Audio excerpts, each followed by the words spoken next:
This is Governor Bobber. I like good day, doctors. George Allen here. Good day, doctors.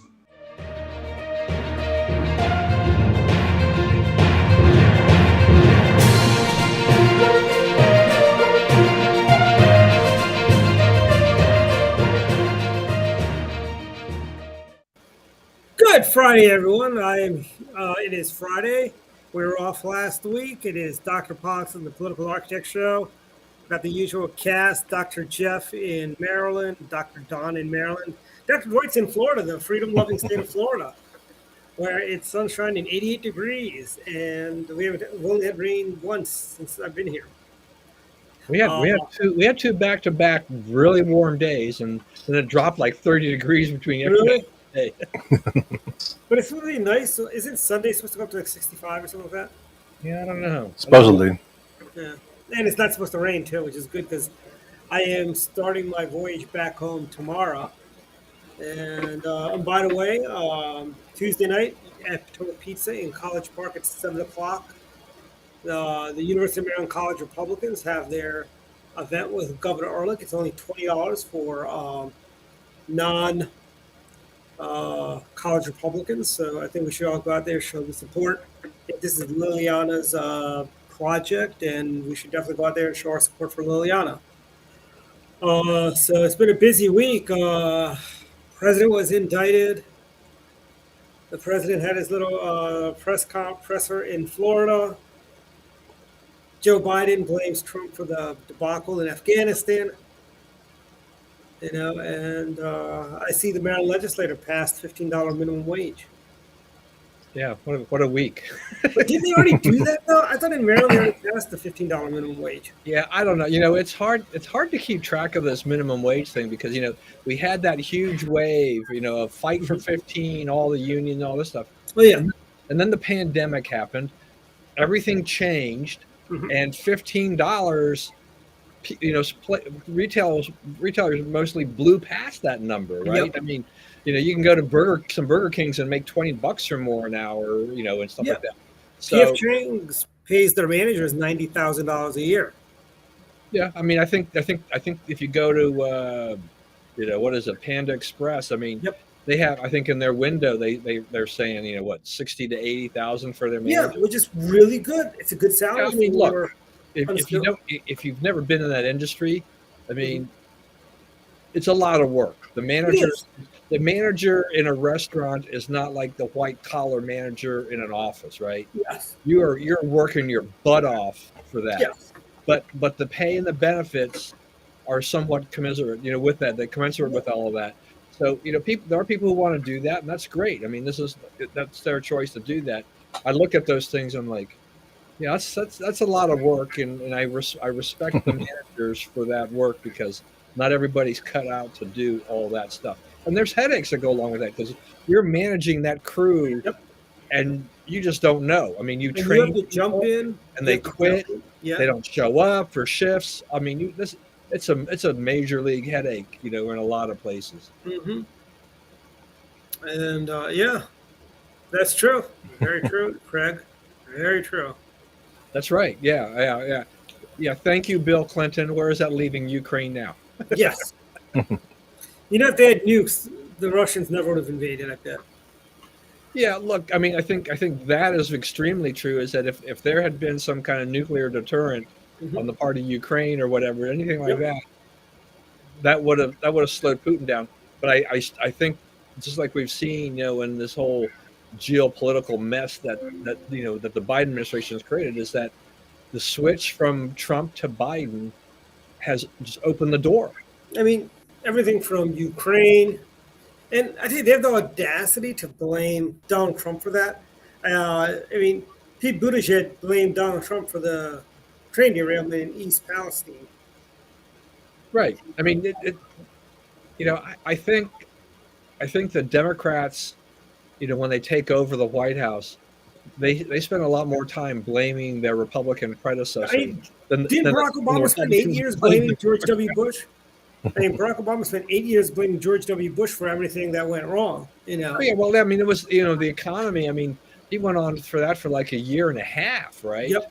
it was ridiculous. It's like, at what point do you own the economy? How long does it take before you have to say this is your policies? I understand, when you have a change of administration, particularly from Republican to Democrat, not everything. January 21st. Mhm. If things go south, then it's the administration has barely gotten together. It's not Mhm. their fault. Yep. Policies haven't been in place, but you cannot tell me that a year into your administration that the policies of your Republican predecessor are to blame for the Yeah. ills that are out there. I mean, remember 2012? I mean, he was. I mean, the Democrats were telling everyone, even if your life is not better today than it was 4 years ago, tell everyone it is.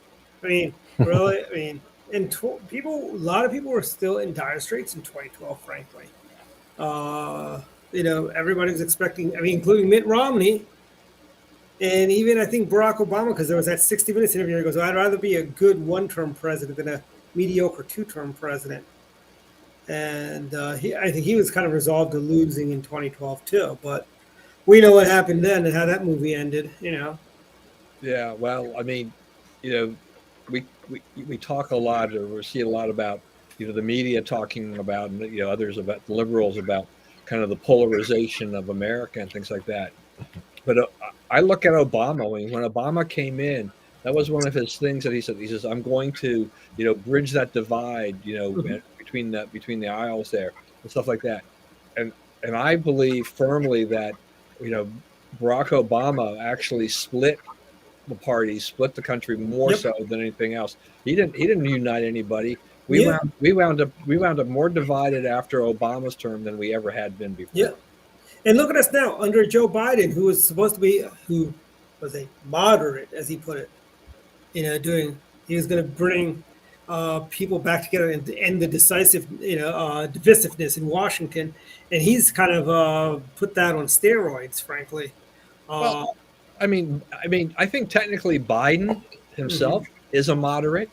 It's just that the people around him, there aren't any moderates around him. I There are mean, no more moderates left in the Democrat Party. I mean, there's no more Scoop Jackson or Pat Moynihan, or even what's his name, the guy from Georgia whose name fails Zell me. Miller, Yeah, no, yeah, Zell Miller and Sam Nunn. Sam Nunn. Yeah, that's another one. And then Joe Lieberman's not there anymore. You don't have Yeah, any. yeah. Even if we weren't great fans of some of these guys in Yep. general, I mean, Scoop Jackson was, he was strong on defense. I mean, Yep. you would see these things of a lot of these Democrats, particularly in the South, though Jackson was obviously from the Northwest, that Mhm. the blue dog Democrats, were a force to be reckoned with, Yep. and they had the party.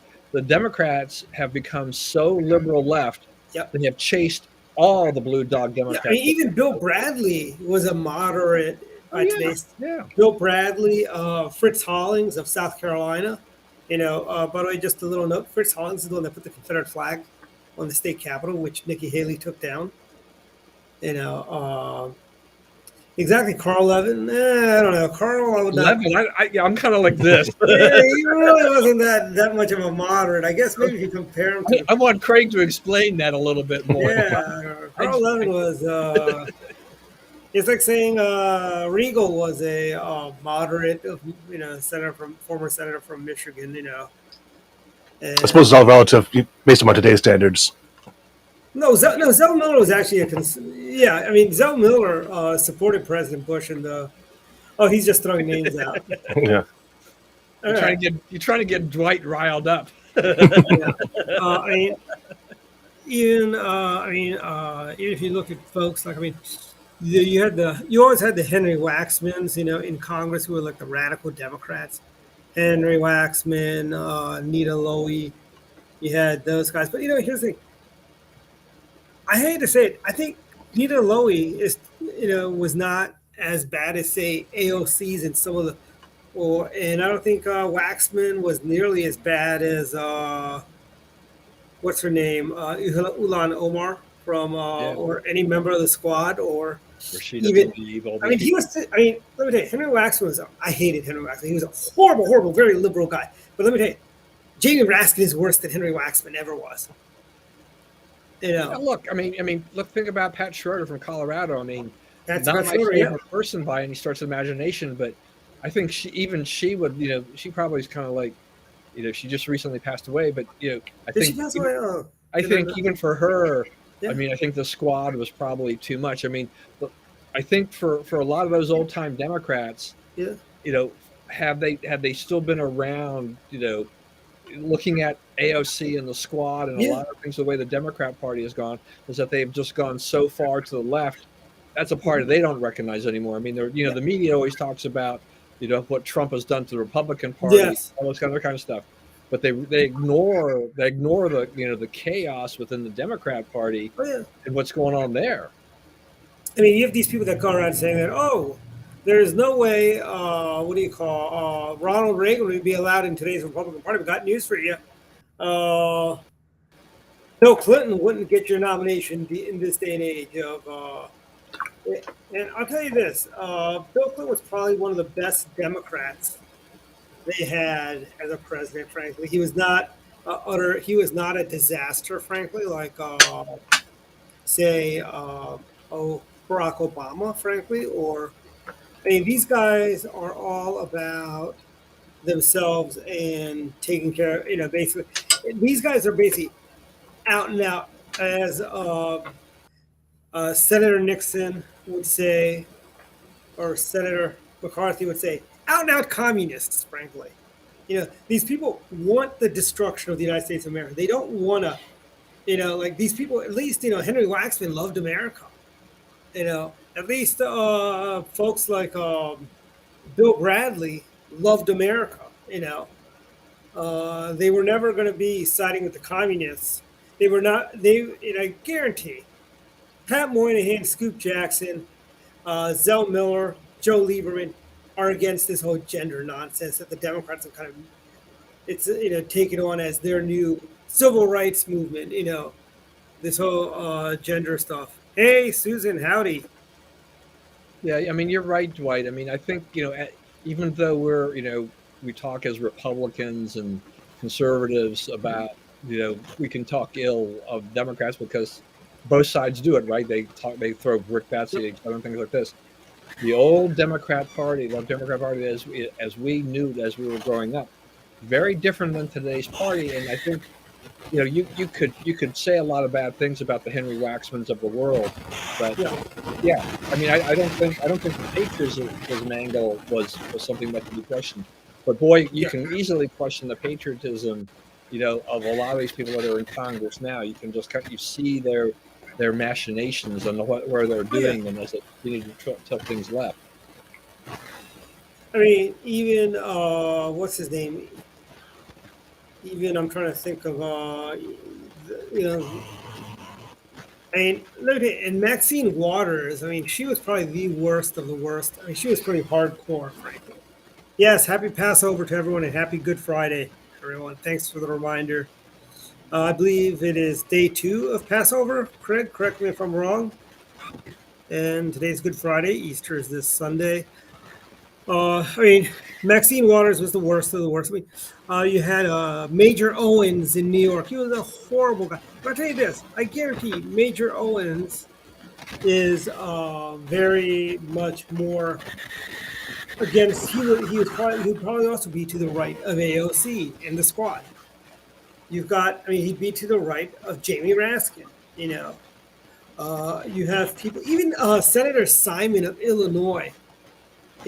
Who was an old style. I mean, he was friendly with Paul Weyrich. Him and Paul Weyrich were actually friends. Senator Simon of Illinois, and they, so I mean, Simon was very much would be considered today a moderate. Back in his days, he was a big union guy from. I believe he was from Chicago. I could be wrong. One of our brilliant viewers will tell us. Simon was known for bow ties. Yeah, he actually did a commercial. I wear a bow tie because I'm not your everyday politician. I'm different. That's why I wore a bow tie. Yeah, I mean, I think a lot of Democrats, a lot of these, these Democrats that are in office now. I mean, I think they're even further to the left than Paul Wellstone. Yeah. And he was out there. Yeah. And remember, Paul Tsongas, the senator from Paul Massachusetts. Tsongas, yep. Paul Tsongas was to the right of Bill Clinton in 1992. But Yeah. that was the most interesting presidential races I'd ever seen in 1992. Everybody that was running on the Democrat side was a front runner at one point. You know, including what do you call? We had who else was live? I want to say Jerry Brown was a front runner. You had Gary Hart, not Gary Hart. What's his name? Paul Tsongas was a front runner. John Kerry of Nebraska was a front runner. Bill Clinton. I mean, most candidates would have dropped out by the time Bill Clinton finally won a primary, frankly. But Bill Clinton stuck it out. You know, you had, and everyone that was running and Jesse Jackson, I think, did Jesse Jackson run in '92? He ran a few times. I think. Yeah, I think so. Yeah, and even he won a primary before Bill Clinton did. And if you're Bill Clinton, shouldn't you be? Yeah, Al Gore. Oh yeah. No, Gore did not run. He was Bill's running mate in '92. Right. And I really think that these guys, Gary Hart, who I know a lot of Republicans I know today liked Gary Hart in 1984, because Gary Hart was, do you remember Bill Lynn from the Free Congress days? He was a fan of Gary Hart. He liked Gary Hart. I mean, is that like the craziest thing you hear? Well, I mean, look, I still remember when I heard Bill Clinton speak at a Democratic National Convention, the convention, and I thought, wow, the guy gives a good speech. He's solid.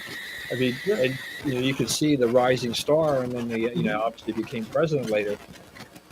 He had the chops to do it. I mean, he for all of Clinton's faults, he was a very good politician. Yeah, remember, era of big government ended with him. He signed welfare reform. He signed. Right. I mean, these were Republican. I mentioned earlier about Obama trying to bridge that divide and bring both sides together. Yeah. Clinton, he listened to our side, and welfare reform would not have been possible without the Republicans basically forcing his hand, but he agreed to it, right? Yeah. That's a very interesting question. That's a very interesting question, Craig. There's a guy on YouTube that does alternative histories, and he did one. What if Ross Perot won the '92 presidential election? We would have been doomed to a life full of charts, I think. Yeah. It's like, can you imagine his State of the Union? He would need a tripod. What do you call it? An easel with his State of the Union. Yeah, I don't know. But it's interesting how far. And the Republican Party has not gone that far to the right since the days of Reagan.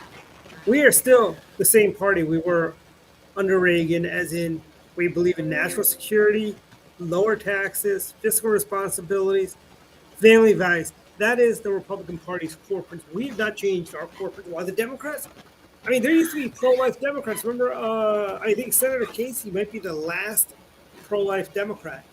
We've let pro-choice Republicans speak at our national. Remember, Bill Weld got a primetime speaking slot in 1992.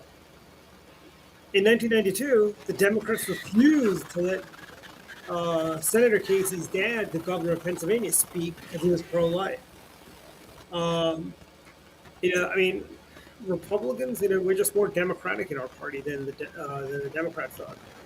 Yeah, and you talked earlier. You mentioned earlier about Ronald Reagan. Some people saying Ronald Reagan wouldn't be welcomed in the party today, but in reality, in my mind, the Republicans have been searching for the next Ronald Reagan for the last 35 years now. Yep. So, I think here's the thing. So is Robert Kennedy Jr. running against? Is he thinking about running against Joe Biden? Yeah, there was something about. Is he going to run to the? What's he going to do? Run to the left of Joe? He's pretty lefty himself. Well, yeah. You have. Oh no. That, you have to think about that poll that CNN announced the other day. Where what was it? 37? Was it 37%? 32%? Yeah. whatever the number was, thought that Biden should run again. I mean, it was below 40%. I mean, Yeah. it was horrible. It's a horrible, horrible number for a guy, facing re-election in a year and a half. It is, and I think what do you call? I think if we get behind, I know right now after the president's indictment this week, it seems like Trump is coasting into getting the nomination again. I seriously still think Ron DeSantis is our best bet in 2024. Frankly, I mean, I will support our party's nominee, frankly, but I think Ron DeSantis would be a better standard bearer for the Republican Party in 2024, frankly. And I tend to agree with you right now. I mean, what I need to see from DeSantis is that, we know what he's like as the governor of Florida, and he's very popular there in Florida. They love him here in Florida. But we need to see him. We need to see him on the stump as he goes into Iowa and New Hampshire and doing those types of things to see how he plays with other parts of the country. Remember in 2016, Scott Walker was the man to beat, and Scott Walker didn't even get to Iowa. That's how I got a whole bunch of Maryland for Walker lapel pins. And Maryland, Dwight, we know you're Mr. Lapel Pin guy. Oh, I found out.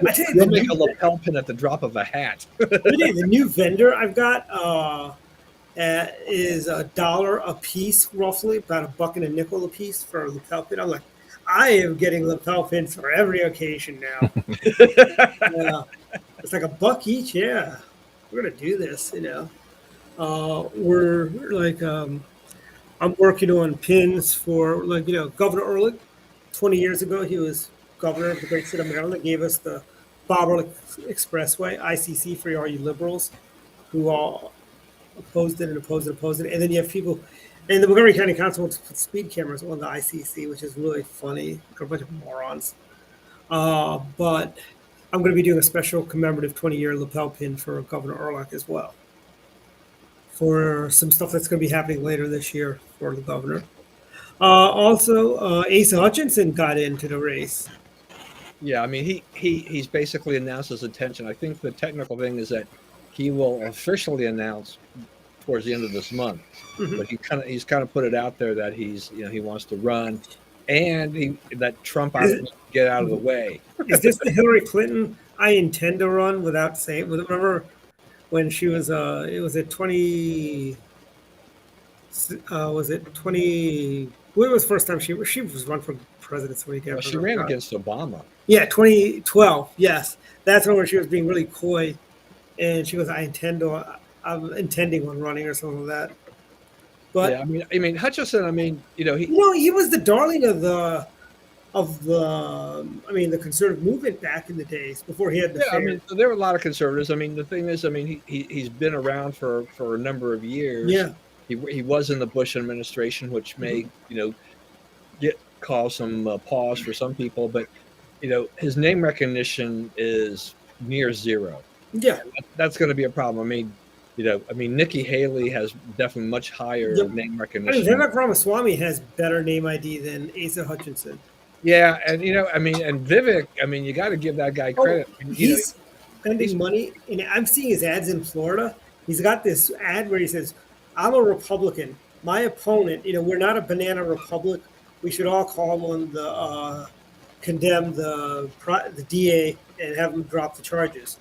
And I think it's a great. And also, while I'm here in Florida, I've seen a lot of "Make America Great" PAC ads against Ron DeSantis. They're like, Ron DeSantis voted to raise the retirement age to 70 years old. Ron DeSantis voted to cut Social Security. And the other one was Ron DeSantis voted for Paul Ryan.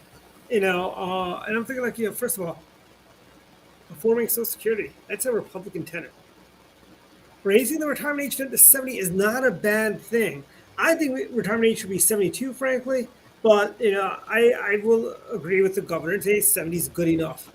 Because, but what I will, we were talking beforehand about how in France, they just raised the retirement age 2 years, and it's still 1 year sooner than you can retire in America, frankly. Yeah, and I mean, and even here, I mean, they did when the last reform of Social Security pushed the retirement age up, right? So my official Mhm. full retirement for Social Security is at 66 years and 10 months, Yeah, right?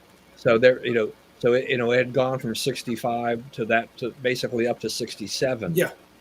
depending upon exactly what year, what month you were born. Mhm. And so, it doesn't really bother me that much. That's fine. I And I wasn't. want to say pre-Reagan, wasn't it 55 or 58 was 59 and a half was the retirement age?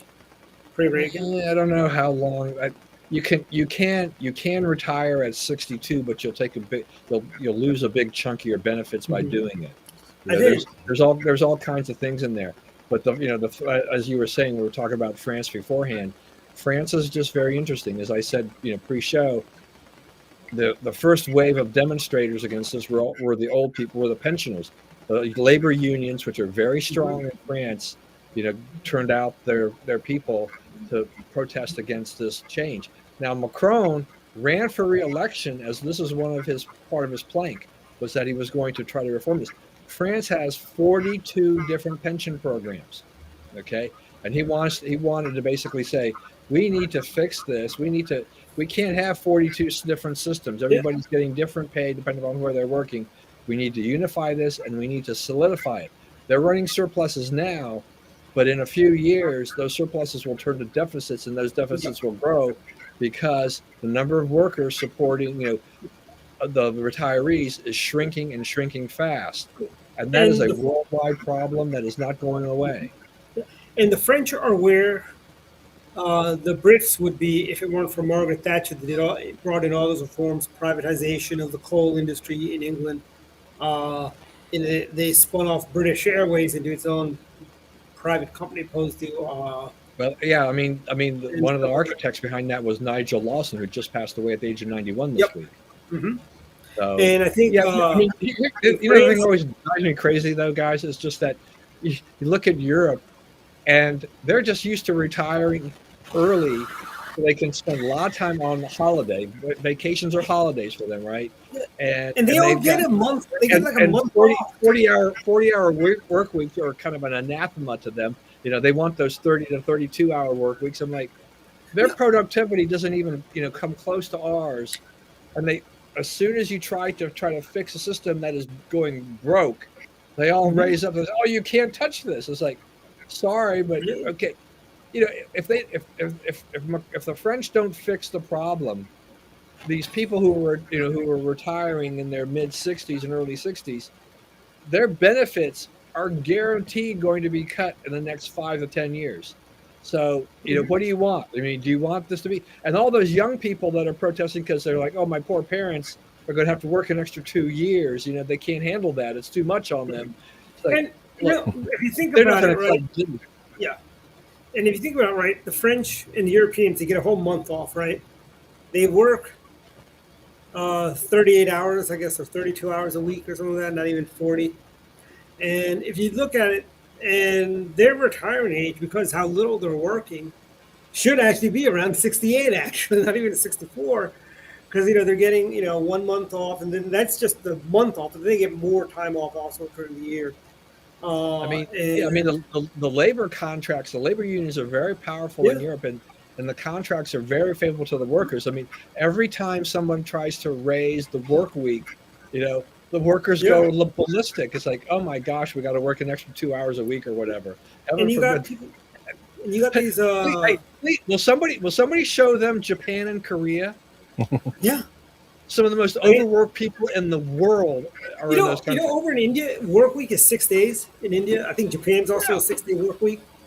Well, that's South the thing. Korea is I a mean, 6 day. it's not unusual in Asia for them to Yeah, work 6 days a week, right? yeah, yeah. I mean, it's like, in Asia, I think schools are also 5.5 days. Like they go Saturday half a day, or they may have changed it They have now. some But of I that. know I mean, it's just really, really crazy. because I know when I did my report in fourth grade on Japan, kids there went to school for 6 days a week instead of 5 days a week. And everyone was like, "Boy, are we glad we're not in Japan? We'd have to go to school on Saturdays," Uh, but And here's the thing. I think, yeah, that is true. Very true. Very true, Craig. I think the world is, the pandemic, at least here in America, Mhm. changed a lot of people's thinking. I mean, there's a lot of people who toiled away and putting in a lot of hours, well beyond the 40-hour work week, Yeah. and selecting good salaries. Yeah. But then they started realizing after the pandemic, like, what's the work-life balance? And so you had a lot of people who never returned. They went on and decided to do other Yeah. things and tried to figure out how they could reorder their life. Mhm. I have no problem with people trying to kind of find that right balance for them. It's like, why do you want to spend all Yeah. your life working and not Mhm. enjoying life?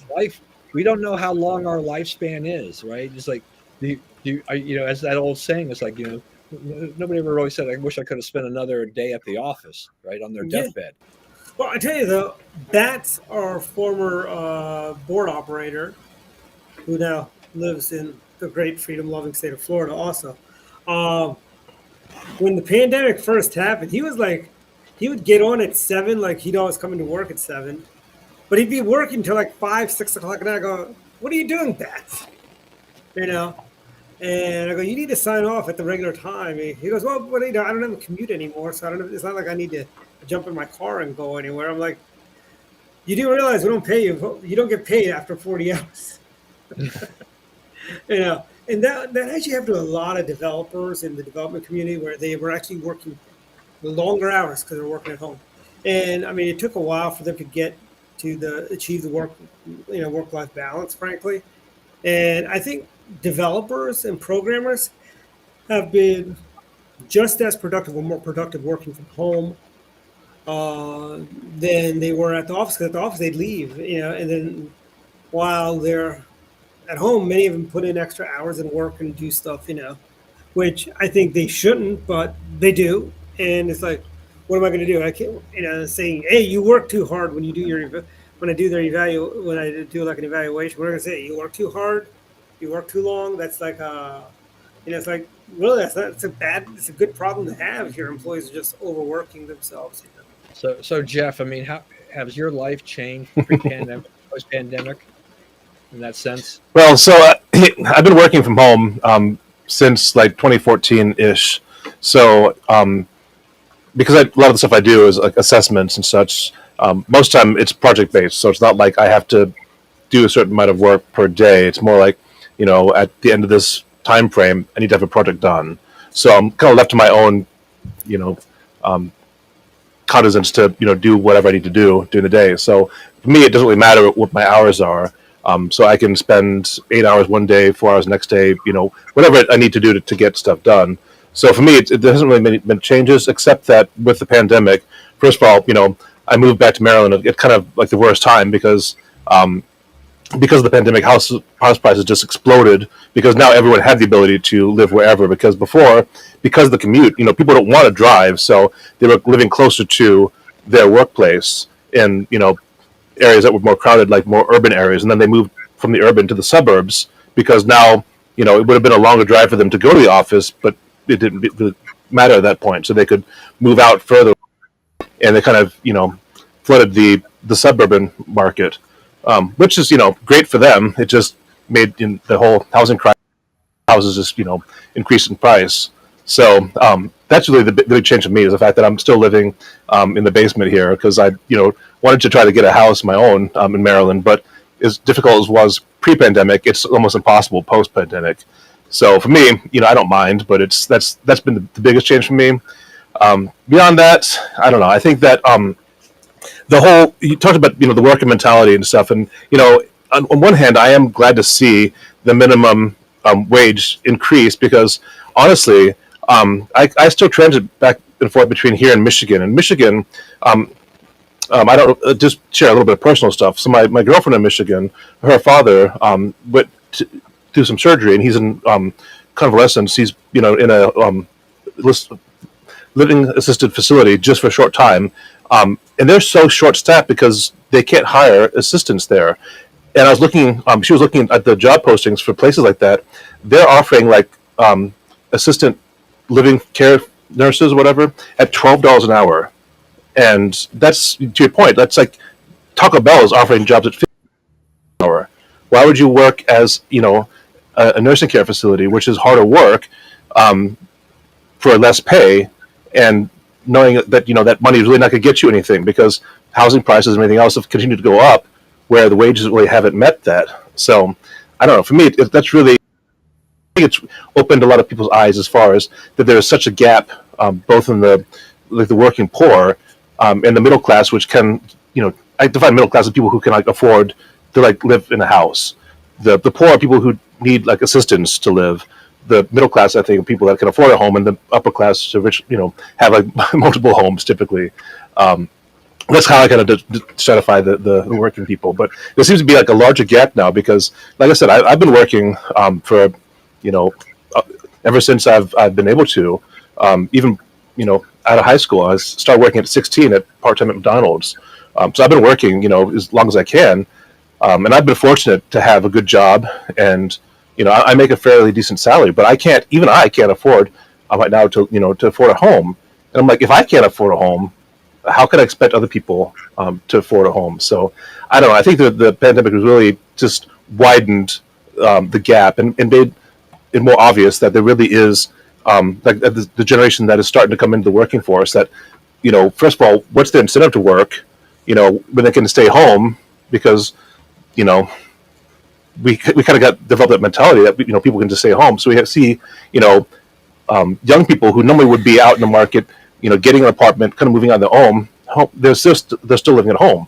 So there's that issue, plus the fact that there's not really that desire to work anymore because the whole thing that Craig said. Why work? Enjoy life. I'd rather enjoy life and work less than work more and feel like I'm not getting anything. Like if I'm working all these hours and I can barely afford to live, what's the point? So I don't know. I think go ahead. Yeah, I'm saying about people working less and getting more life. But I found it's crazy, but I found that you work hard, you make more money, life is more enjoyable. It's not more enjoyable. Well, yeah, but I'm saying the people that are coming into the working class, these are people that are either fresh out of high school, out of college, and they don't. We can argue about why they don't have marketable skills, but a lot of the up and comers don't have really marketable skills. So we're talking about blue collar and kind of service industry jobs, which before when I was working part time at McDonald's, I was making $6.50 an hour back in the late 80s, early 90s. So that that was okay back then, but today that would probably be around $15. So it's but I wasn't trying to live on my own then. If I was trying to live on my own and that's all I had, then I could not have survived. But now it's even harder. It's I can't survive. I can't get my own home making what I'm making right now. Mm-hmm.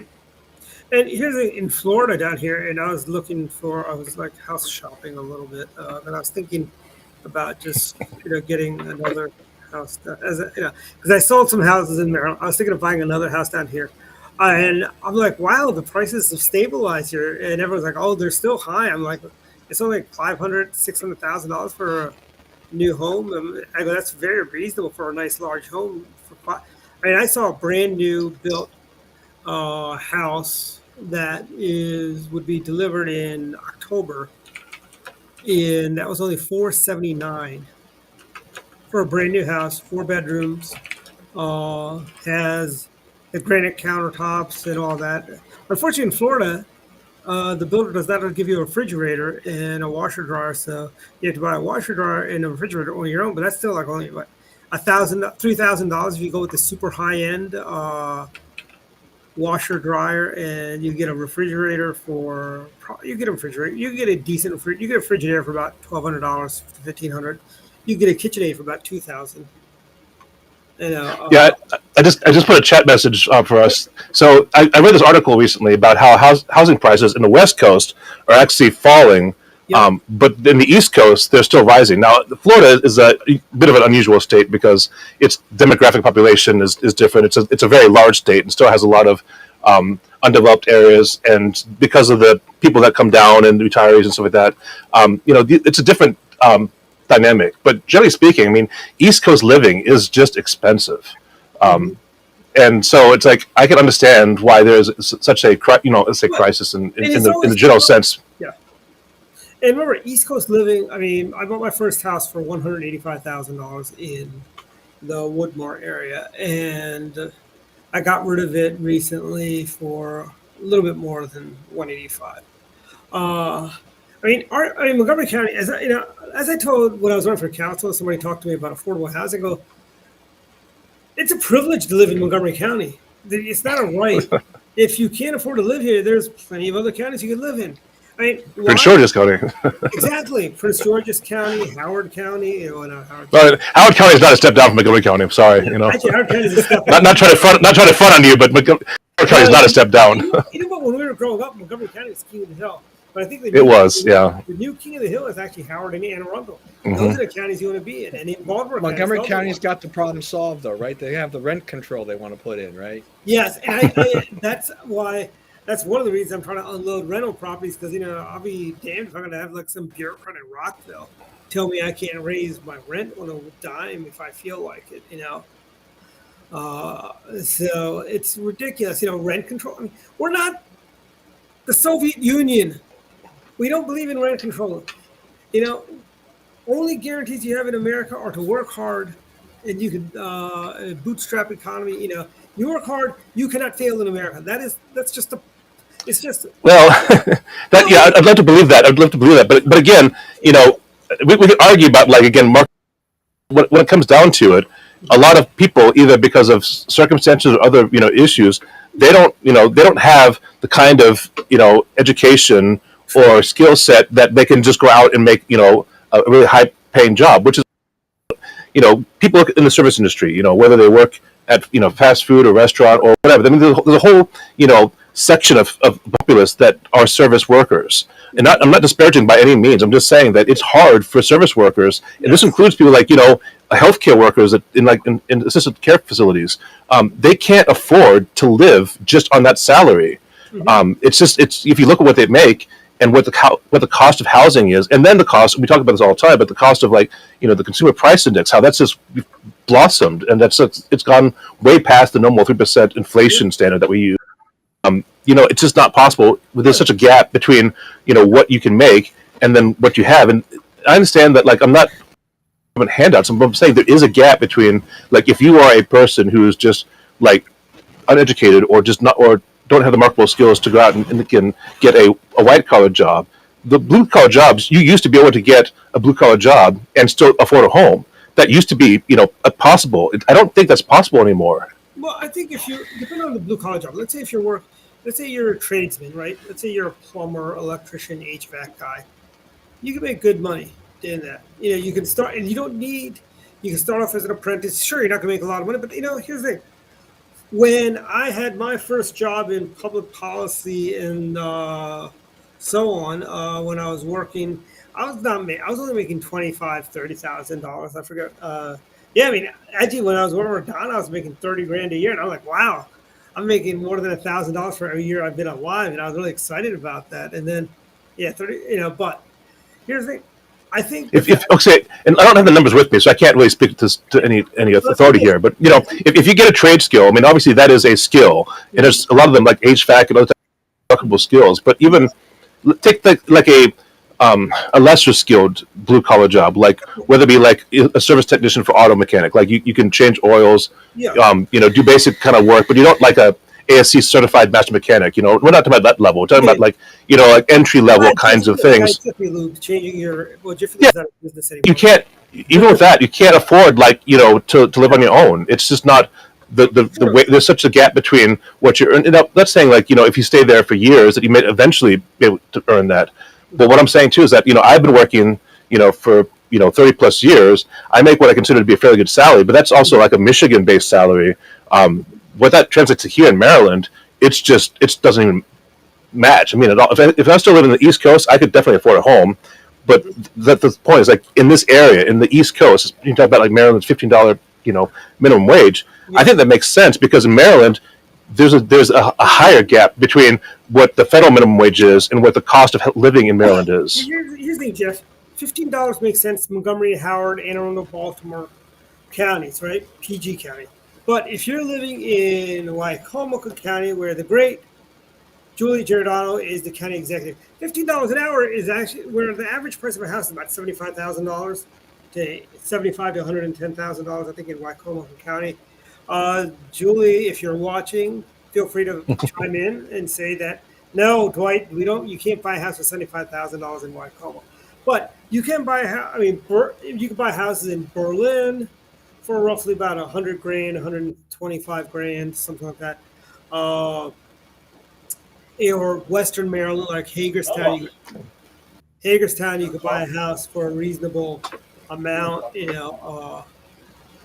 Bats used to commute from Martinsburg while his house was being renovated in Annapolis, but Bats commuted all the way from Martinsburg. And right now, there's actually a guy I know that commutes from Harrisonburg, Virginia, but he's only coming in 1 day a week, so it's not the same as when James was coming from Martinsburg every single day. And he'd still get there at 7 a.m., which is funny. So yeah, I mean, to your point, I mean, it's not equal across the state, and there are still like a lot of rural areas in Maryland. I mean, Maryland, like we talked about, like Ocean City, that area there.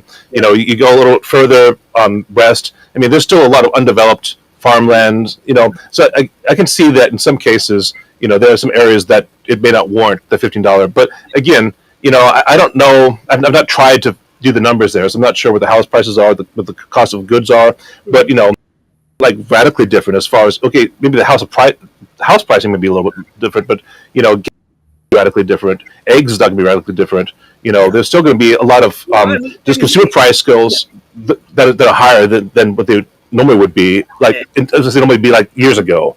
So again, the housing, in terms of affordability, but that's only one part of it. I think it's Joe Biden's war on the middle class with his inflationary policies, frankly. He's raised interest rates. He's made it next to impossible for the average person to own a car, pretty much. To buy a brand new car. I mean, if you want a decent car, I don't think there's a single car out there. Correct me if I'm wrong. I know Justin Wages is watching. He's in the auto industry. And tell me if I'm wrong. I don't think there's a car you could buy that's under $30,000 right now, unless you went for like a Tercel. Well, not a Tercel, not going to make those anymore. A Corolla or a Nissan Echo or whatever they're. The Leaf. Or the Not the Leaf. It's their tiny car. It's like the. It's like the Tercel. The Versa, Nissan Versa, I think is the smallest one. Yeah. It used to be the Stanza. Years ago. Yeah. So I mean, again, and you can get like a no frills car. I think my nieces got their lowest end Nissans. I think they got it. Yugoslavia, yeah. But I think about 16,000. So you can get like a no frills car if you really want one for below 20,000. But it's hard, and you certainly are getting literally no. It's just the basic like four wheels and windows. But if you have a family of four, you're not going to get. I mean, it's hard to get four people in a Sentra, with or even a Corolla for that matter. Actually, the Corolla's gotten bigger for 2024, 2023. But I mean, I remember the Honda Accord used to be a tiny little car. Now it's like a full size car. But I don't think for an average family of four, a Corolla or a Sentra is the ideal car for a family of four. I think a family of four, ideally a family of four should have basically a Vista Cruiser or a Chevrolet Caprice station wagon or a Cutlass station wagon. But we don't make station wagons anymore because of Ralph Nader and the CAFE standards. That's what killed off the station wagons. So here's my radical idea. So I know I tend to be a little more liberal in some things than some Republicans, but I don't. I believe in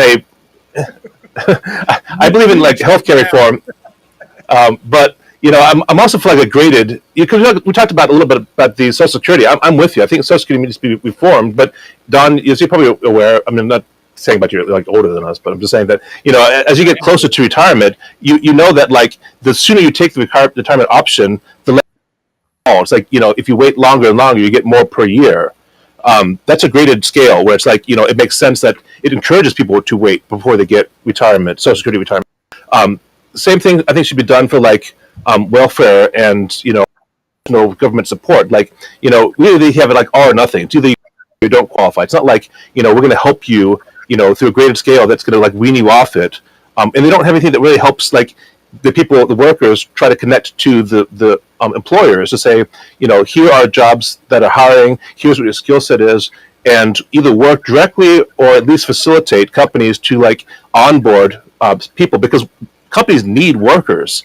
But part of it is that they may need skilled workers, and the workers may need help getting those skills to work. It's not that they don't want to, but because of their lack of marketable skills, is to say that they don't have the skills to do those jobs. But again, like I'll go back to Michigan. Michigan had like Kettering University right next to GM.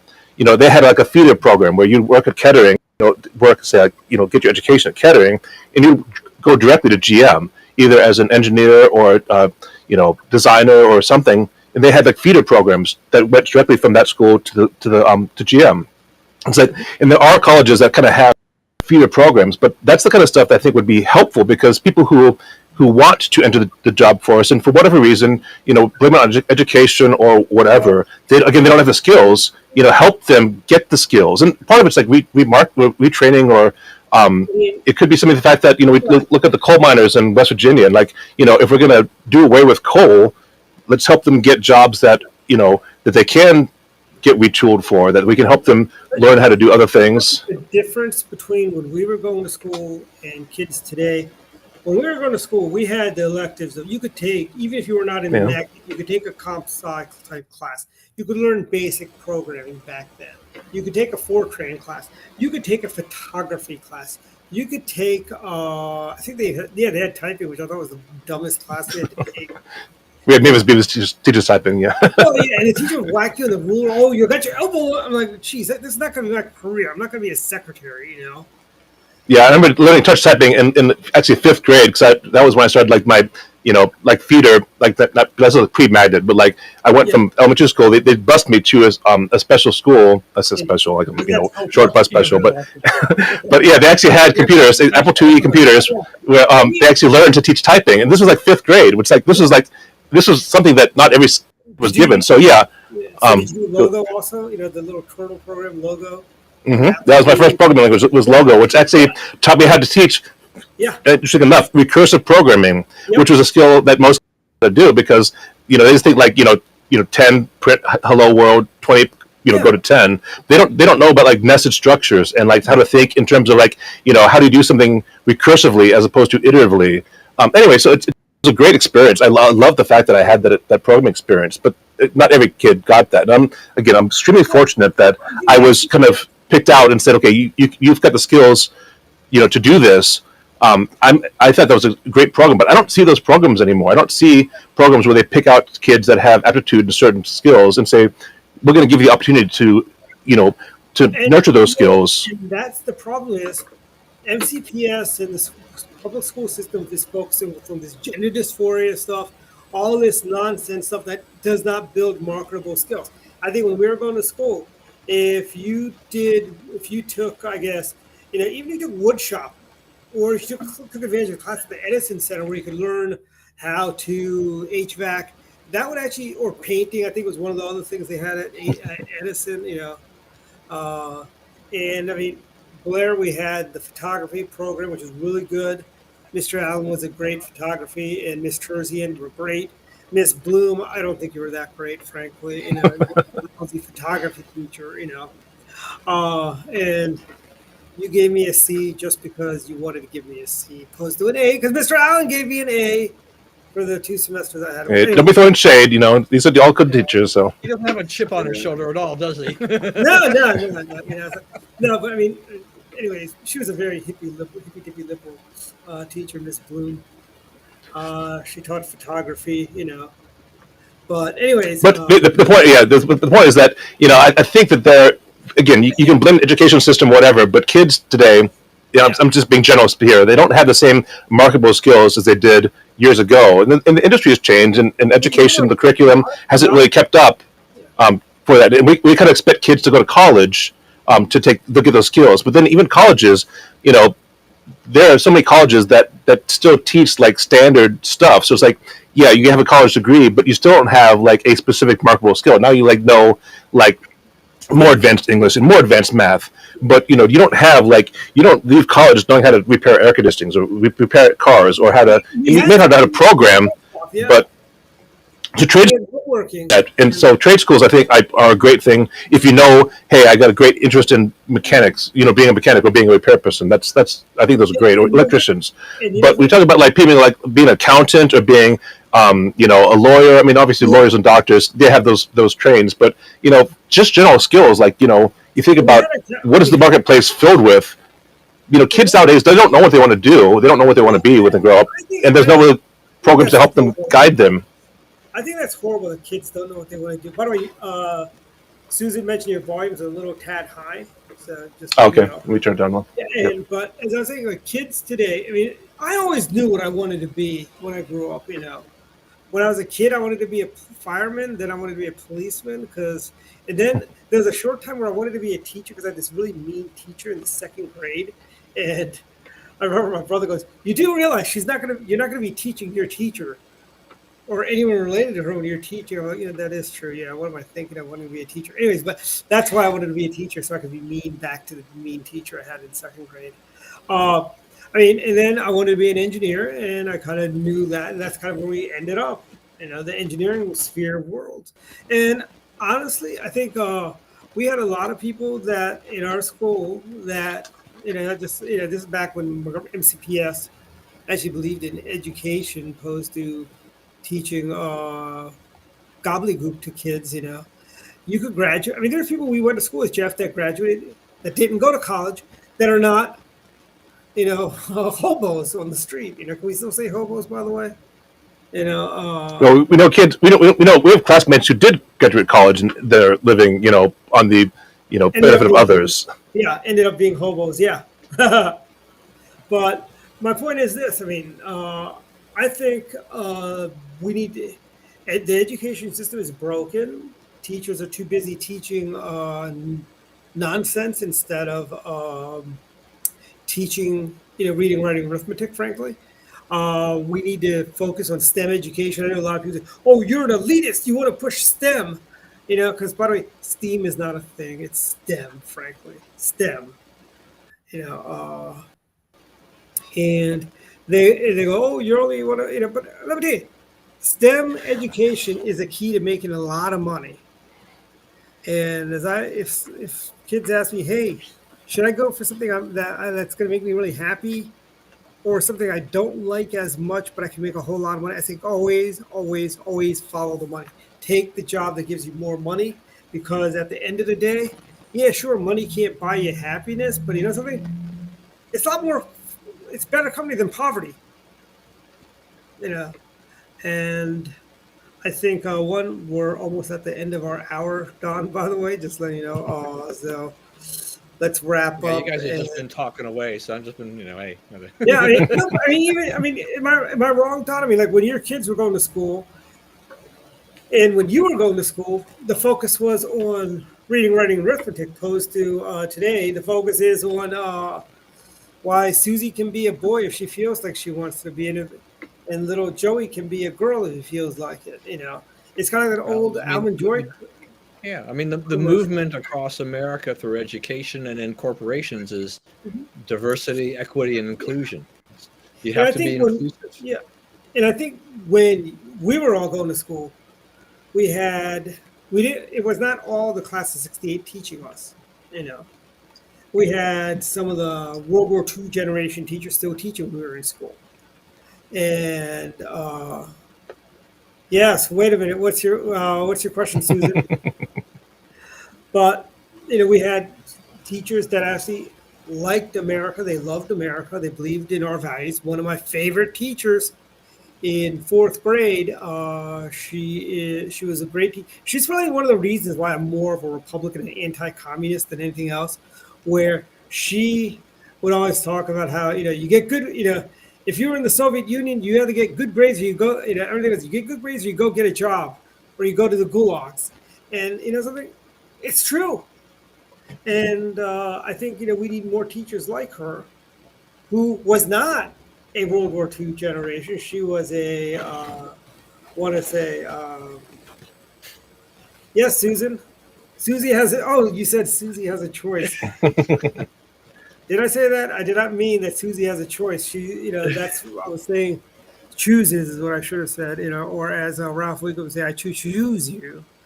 Uh, anyways, but my point is that teachers today are Gen Xers, people that Jeff and I went to school with, some who you went to school with, Don, are teaching. And some of these people we've known in high school, they should be nowhere near teaching any child, frankly, with their worldviews of global eco-terrorists. I mean, these are the people that grew up watching Captain Planet, And I must say, okay, got it. My point, as I was saying, is like the problem with education is we've got all these woke teachers that are pushing their San Francisco liberal ideas. Yes, this is what Don shared. Yeah, there you go. Yeah, this is the problem. This is the problem. This is why you can't graduate high school and get an entry level job in, say, with IBM or SAIC or somebody like that. I mean, Jeff, I think we knew by the time we graduated, we knew enough about programming. We could get a job doing programming. Because I mean, we're Pascal proficient. By the way, Pascal. Pascal is used for phone systems, and that's nothing else practical. But yeah, but to your point, I think that in my estimation, and a lot of programs, school programs, sound good. Like the No Child Left Behind sounds good. Like you don't want any child left behind. I mean, who wants a child left behind? Nobody. But what it ends up doing is it says, okay, we're going to teach to the lowest common denominator.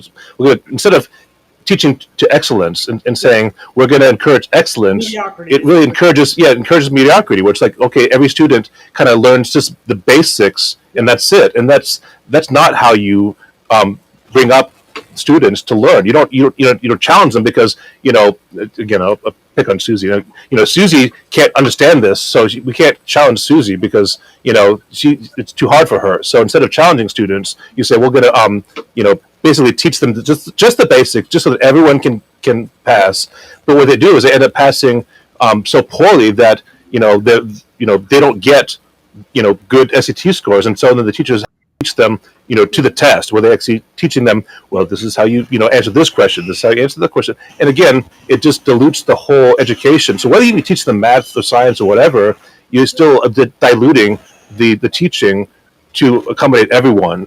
Like so anyway, when we were in school, like what do you call you had folks like that would basically yeah, I know, challenge us. Our favorite teacher, Mr. Bundy, he would challenge us. He wouldn't say, "Oh, Jeff, you can't get it, so we're not gonna, we'll just lower the bar for you." No, Jeff, why can't you get this? This is why you should be. And he worked with us, and people like Miss Terzian, not Miss Terzian, Miss Diaz, Miss Steincraft, Dr. Haney, Bob Gowals, our sponsor of our Republican Club back in the day. They were about us. Ralph Bundy, yep. Yep, that's him. Yeah, he used to teach at Walter Johnson. He taught at Craig too, I believe. Oops. Yeah. How come I only see my chats? Are you a a different platform? Yeah, so Susan's on YouTube, and Craig's on Facebook. Everyone else was on Facebook. So yeah, we don't have a unified chat across the platforms, unfortunately. Mm-hmm. But that's end of my rant against the public school systems. Oh, physics, yeah. At WJ, right, Craig? And you talked about we were running out of time, and you went on for like 5 more minutes. I know. Well, let's get to final thoughts. Final thoughts, done or not? Okay. So we didn't. I guess we've been talking about a couple other things tonight too, and Dwight, you briefly kind of alluded to the transgender issue a little bit. Mm-hmm. So, there's been a raft of transgender athlete bills being passed by Republican state legislatures around the country. The Biden administration, the liberals have gone crazy about this. enough so that the Biden administration, their education department, is now proposing some new rules to Title IX that will, in effect, change the definition, adjust the definition of the discrimination so that the legislatures that have banned this can't ban them. That the transgender athletes will be able to participate in sports based on the gender they identify with and not the gender they were born with. So this is going to be a big fight. There's some questions as to whether or not Biden, the administration can actually do this. This is a little bit like kind of like the whole college, the loan forgiveness thing too. Is I'm going to do this, whether or not it's completely legal and he has the authority to do it is a little more questionable. But another example of Biden kowtowing to the left. I just think that I think most parents of girls, right, females who've been participating in sports at the high school or collegiate level or wherever, they've been up in arms that kids that were born male and have a distinct advantage physically, even though they now identify as women, can go ahead and compete as females. And what have they been doing? They've been breaking state records. They've been doing all kinds of things, and they've been winning and displacing the girls that were champions before. So I kind of wonder, with this too, is that does this mean the NBA will accept this kind of a thing too? And the WNBA. I mean, what's going to happen here? I mean, there's a can of worms here when you get into all of this. But liberals, the blue states, they don't have a problem with it. The red states are trying to put something down on here, and we'll have to wait and see how that all turns out in the end. But in the Supreme Court, I guess West Virginia had passed the bill for this in the Supreme Court this is not on the merits. This is just, they said they could not actually put that into effect, but they were not actually hearing the case. They were just answering the complaint. Right. And Susan's point right here is exactly right. I mean, this is actually So let me just stop you real quick, because this is an interesting thing. So traditionally in sports, taking drugs like human growth hormone and other types of steroids and like that were banned because you couldn't take those kind of drugs to enhance your athletic ability, right? So, but in order to transgender from being like a woman to a man, you take hormone you take hormone supplements to basically have your bodies transition from female organs to male organs to some degree. So how is that not a problem? Like we're allowing the hormones for transgender sports, or for for those reasons, but we're not allowing them for other athletes. So am I wrong with that, or is that? No. I mean, that's a good point, because I mean, I think this is part of the problem. It's just that this is we talk about all this this diversity, this inclusion aspect. It's like, oh well, we can't exclude them, so we have to include them, even though they need to take massive amounts of certain drugs in order to be able to make this conversion. And all this, it is just a total mess. And I mean, my daughter was never a great athlete, but she enjoyed playing tennis at Kennedy High School, and I think she played some field hockey and things like that. She enjoyed it, but if people who are born males are allowed to compete in that, they're going to wipe out the girls' teams. And if you get some males competing against some girls on opposition, who's going to win? I mean, those bigger, stronger, faster males. That's the whole reason we have boys versus girls sports. I mean, that's the whole reason. Yeah. Yeah, we don't have intramural sports that are like boys and girls, unless it's something where physical strength really doesn't play a part of it. Like maybe like ping pong or those kind of things, where it's like you can head a little faster, but really physical strength is not that key an element. Like chess doesn't. There's no like male chess versus female chess. But we talk about physical sports where your actual your predisposition based upon your gender does play a huge role. Right. Hold on, The swimmer hold on there, at Penn Jeff. State was an average male swimmer. He could, he then goes and swims for the women's team, and he becomes a champion. Right. And we see this is. Yeah. Yeah, I was saying it's like Some people will say, chess should be not intramural because there's studies that show boys think faster than girls do. So thereby, even though the fact is girls probably think more, they probably kind of look at more angles than guys do. We kind of rush. It's kind of like when we go. That's why when women go shopping, they take a little bit longer than when we go shopping. We just go to what we need and go, and we're out.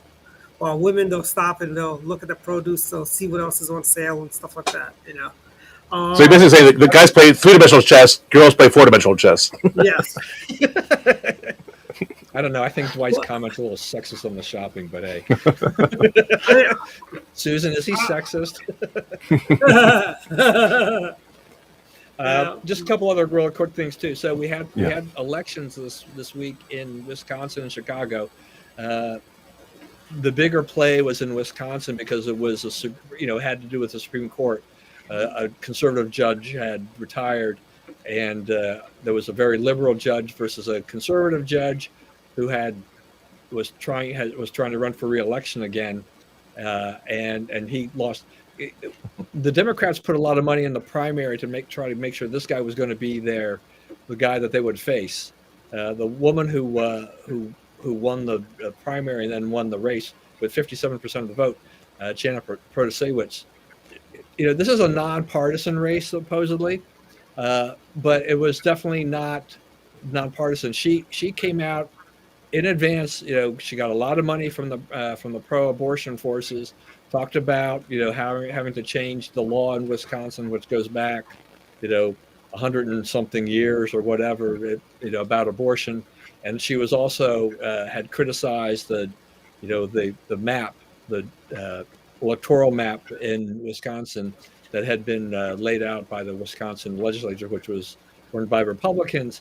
So, going in there, voters knew that by taking that, if she wins, Supreme Court goes 4-3 liberal, and that if people bring cases on the electoral map and on abortion, the chances are that the justices will vote 4-3, and you'll get a very much more liberal outlook on things like that.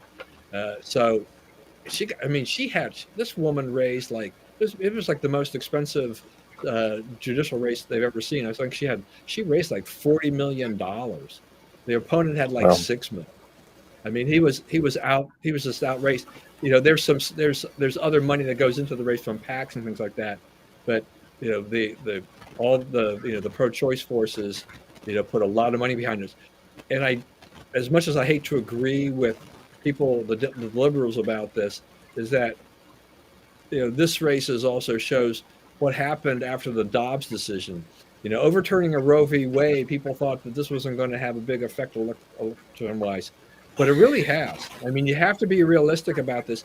It energized a lot of liberals who had not really been energized before, and so there are races, and that's why this last election in 2022, congressionally, it didn't turn out as well as it should have, because I think abortion tipped the scales in a lot of other areas that it normally would have because of that. So they made that a big issue, which is unfortunate, because I think the Dobbs decision was the correct decision. But, elections have consequences, and elections are local in a lot of cases. So this is going to see that. Flip it to Chicago.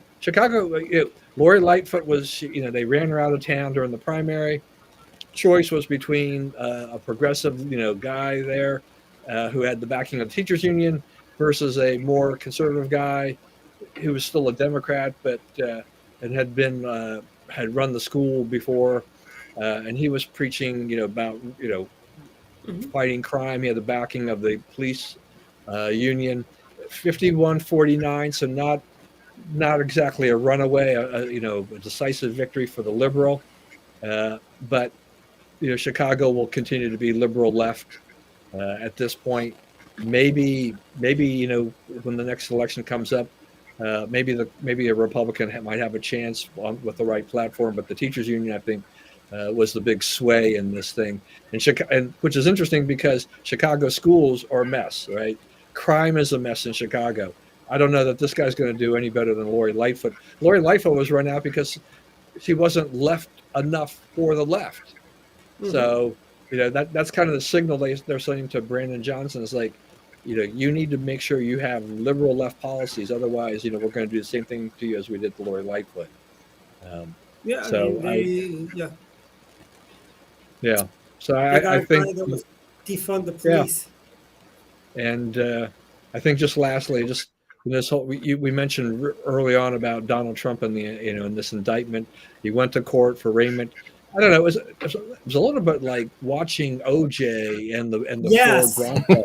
This is OJ. Much slower, a much slower chase. He gets on a plane in Mar-a-Lago. He flies to New York. He gets off the plane. He goes to court. This is it was such theatrics on the part of the cable news for all of this, for doing all this, and the thing is that Alvin Bragg, he doesn't have a super strong case. No, he doesn't. Why were there 34 counts? Because he separated. He could have consolidated a lot of these things, but to be more dramatic, he separated these counts so he could make individual cases of, like this check to Michael Cohen is one count. This check to Michael Cohen is another. So they kind of stretched that out. But there are a lot of legal experts that are kind of like, we're not quite sure exactly where it is because everything that is generally under the statute of New York, they're misdemeanors. They're not felonies. He has to prove intent to make this a felony. That's really going to be, I think, really difficult to show that. Well, I think Trump in this case, I think what New York is trying to do is they're trying to say that they're trying to take the federal statute and apply it to the state, as opposed to saying this is a state offense because we're New York State. We have a state issue with the state business license. They're saying they're trying to, instead of taking the state doctrine and apply it federally, they're taking the federal doctrine and trying to apply it to the state. And so there's some legal uncertainty, let's say, about their ability to do that. That can they take like a what could be a federal issue and try it in the state, on the state level. And while I'm not exactly crazy about Trump and the way he attacks people, I mean, he's attacked the judge and the family and things like this. The point with the judge is that he gave like $35 to Democrats in the last cycle or something like that. But the amount of money really doesn't matter. The fact that he's on record, showing up on federal election records as having given any kind of money to the Democrats, you do have to question whether or not is he completely impartial in this. So I think Trump, in that sense, has raised an interesting question as to, is this the judge, that will give Donald Trump a fair shake? Because he has given money to Alvin Bragg. Shame on Alvin Bragg. You know how much money it costs the city of New York to provide security for President Trump when he flies in? You got to shut down bridges, shut down streets. Shame on him. And, he's letting criminals run free that are going out and murdering New Yorkers. And he's throwing the book at President Trump, frankly. It's like, what is the matter? And they've let criminals off the hook in New York for worse things. Carjackers. Real crimes. Carjackers. Yeah, there was a carjacker they let loose who went and shoved, I believe it was a Korean lady, onto the tracks in the subways. It's like, come on. Where are your priorities here, frankly? Yeah, it's definitely a political play. I mean, and the thing is, I think you had mentioned this at the very beginning. I mean, the Democrats think, the Democrats, they're kind of split, I think, on this. They hate Donald Trump, so they love the fact that they've impeached him twice. They would love to see him convicted and thrown in jail or something like that. But on the other hand, they do want to kind of run against him. But the thing is that all of this plays to Trump's strength. He's a great showman. He is using this to raise a lot of money, and his popularity has greatly increased as a result of this in that perverse way. And there's a town hall poll I think I heard on the radio when I was driving down that says Trump would beat Joe Biden in a head-to-head matchup. I think like an Iron Cage matchup, or what we're talking about here? Yeah, Iron Cage. That'd be great. I think if there was an election held today, despite the fact that there's this cloud hanging over Donald Trump, I think Donald Trump can beat Joe Biden. It's just the momentum is on Donald Trump's side right now. Yep. Plus, in that CNN poll I mentioned earlier, I think it was like 35% of the people polled had confidence in Biden's like mental acuity, his that kind of a thing like that. So it's, not a lot of vote of confidence here from these people that were polled about Joe Biden's ability as president of the United States. So, and even Democrats are upset. I mean, even Democrats think this is unfair too. Even yeah, lefty Democrats. But right. All right. I bet I'm going to shut up now and let you finish it off, guys. Okay, Jeff, your final thoughts? All right. Well, I'll say two things. So first of all, kind of piggyback on what Donnie was saying about now I can't forget. But was it education? Remind me what you're saying prior to the thing about transgender, the diversity, equity, inclusion. Yeah. Right. So again, as viewers may know that Dwight and I both went to Blair High School. We were both given exceptional opportunities to excel in the STEM program and such. Education for me is dear because I had the opportunity to succeed when I went back to like just a normal high school. Like it was like for one quarter because I thought like the magnet program was too hard. I was afraid of like failing there, and I went back to like Paint Branch High School, I think it was, just for like a quarter. I was just like, it was like no kid was paying attention at all. The teacher was teaching, and the kids were just like doing their own thing. This is back in like the 80s, and like kids just like were not paying attention at all. They were just passing notes and talking about each other and just not not being like let's say rowdy, but they had no interest in learning at all.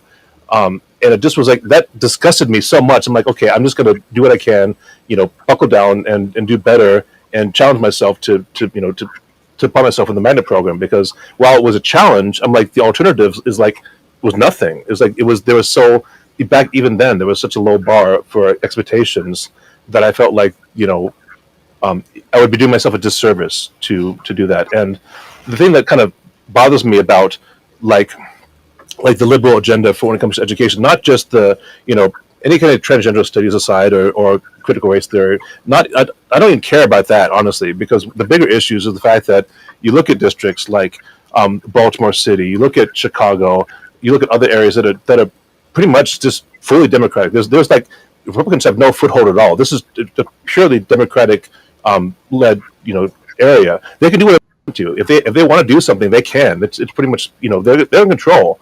And these are like the worst school districts, and they're the most subdivided by in the districts because the schools in the districts that have money, that's where they want their kids to go. That's let's say the liberal kids. If they can go, in all the areas that are impoverished, they don't get funding from the well-off areas. They have to deal with their own lack of funds because we're not going to let the rich kids commingle with the poor kids. And Blair was kind of like a forced mingling. I mean, Blair was, was not really a very racially mixed school before the magnet program came there. I think that part of the program was designed to introduce a more like a mixed culture there. And you can say whether that was succeeded or failed, but it did. It was an effort to try to get kids, that's also why they shut down Northwood High School, which was predominantly white. They shut that down so they'd be forced to go to Blair. Now Northwood's back open. In fairness, you can argue whether that was a good reason or not, but ultimately, it was an effort, I think at least, to try to get a commingling of cultures and people, so that it wasn't just like this was like the the dregs of the schools, and I think that studies have shown when rich kids go to poorer schools, the poorer schools get better, but when the poor kids go to the rich schools, they don't get worse. The poor kids actually, start to excel. So I think there really should be more mingling of funds and expectations. But again, I think that it's the whole like not my backyard kind of mentality that liberals will talk a good game. Like they want equality, they want everyone to be like advanced. But when it comes into like where do you put the people of the Section 9 housing that need home help, whatever that you're so that you advocate so much for? Where do you put them? Well, don't put them next to me because they should have their own section of the city that's far away from where I live. So they talk a good game, but they don't really. Their heart's not in it, really.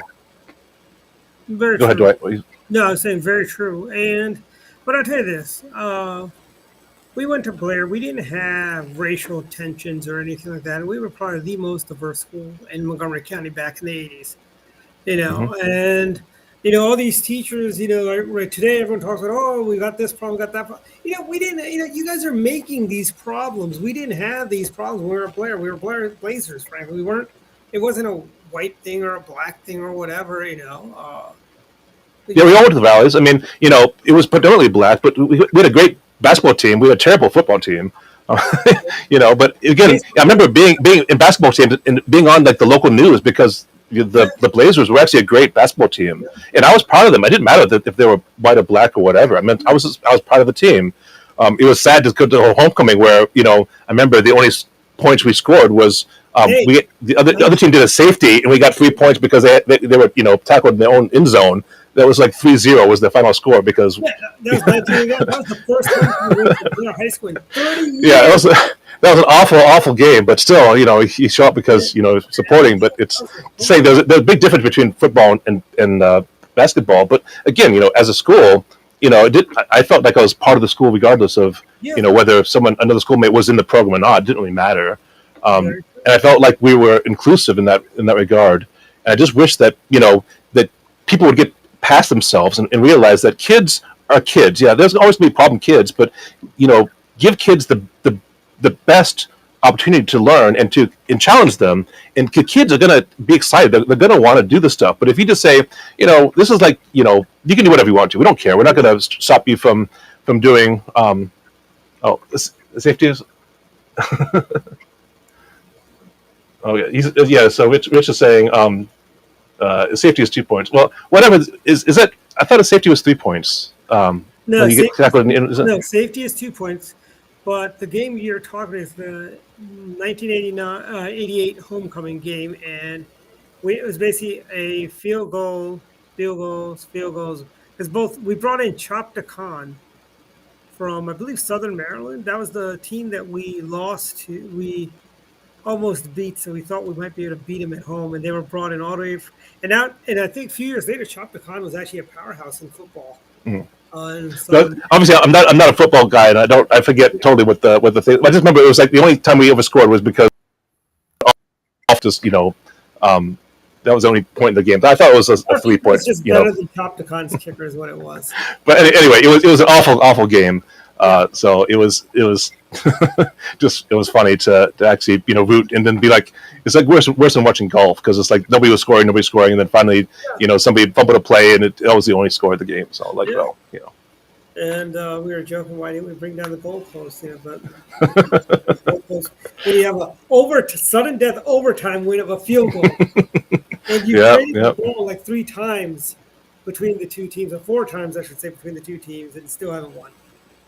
But so any other thoughts, Jeff? The other thought I was going to have was, and of course now my thought train just got derailed. I was going to say. So talking about like other areas too, like so like I was reminded of the fact that like California, again a very liberal state now. If you're a shop owner in California, you cannot like even attempt to stop a shoplifter. If you have someone taking stuff, they just let you go because not only can you get sued, but the insurance you have for your shop will the insurance companies don't want you to get involved. So literally shopkeepers their hands are tied, metaphorically speaking. They just let people just take whatever they want to and walk out. And this video. I don't know if you heard this. California, you can steal $1,000 worth of stuff and not get prosecuted.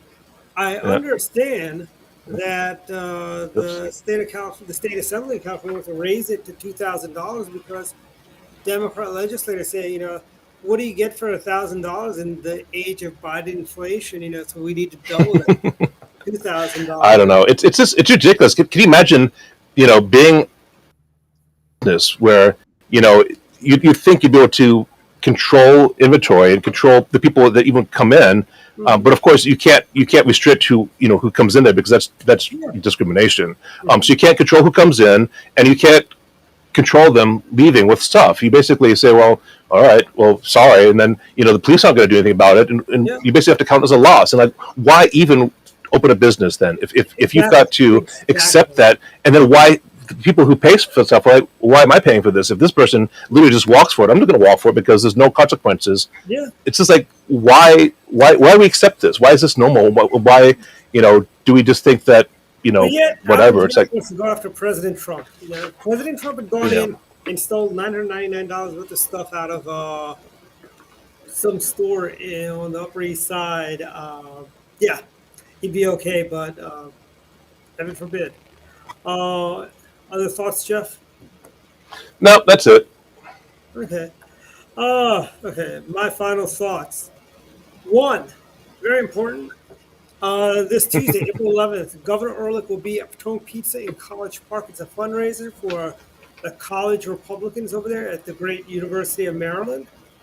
Starts at 7 o'clock. Please attend. It's free for all college Republicans. It's only $20 for. We're in the Biden economy. Can you get pizza for $20? And so come on out. It's plenty of good parking down there. So well worth coming on out for that this week. And my other I do have one story to share. So let me just say this real quick. So I was in LA like 2 weeks ago doing an assessment, and I was taking Uber everywhere because it just made sense to have because I didn't need to rent a car. So I did DoorDash for like the first time in my life, because it's way expensive normally. So like Five Guys Five Guys Burgers, whatever. No, was it the Five Brothers or Five Guys? Five Guys. Yeah, thanks. The Five Guys Burgers, thanks. So I actually ordered them. I got literally just a hamburger, fries, and a shake. Mm-hmm. How much do you think that cost? $15. Should be like more like hamburgers, fries. That should be over $20. I spent $50. $50. 50. And you did DoorDash too, though, right? That's an extra fee, right? Yeah, $50. And you could have walked down there or taken a cab. Well, there. it would have cost me more to take an Uber there and back, but regardless, it's just I was blown away. I was like, again, a burger, fries, and milkshake, $50. Five Guys on every corner in LA. There's a In-N-Out burger every corner. That's true. Yeah, which isn't bad for. But anyway. But, my other final thoughts is loving it here in the great state of Florida. Went to a flea market for the first time in probably over 20 years. Very interesting to see. There were a lot of Trump swag being sold there at the flea markets, which is funny. But no, I only saw one guy selling Ron DeSantis shirts, and I couldn't find who was doing it, so I couldn't buy one, unfortunately. But I will be heading back home, so I'll see everyone live Tuesday night, over at Potomac Pizza in College Park. And we'll be back again next week. And happy Easter, everyone. Happy Easter. Happy Easter.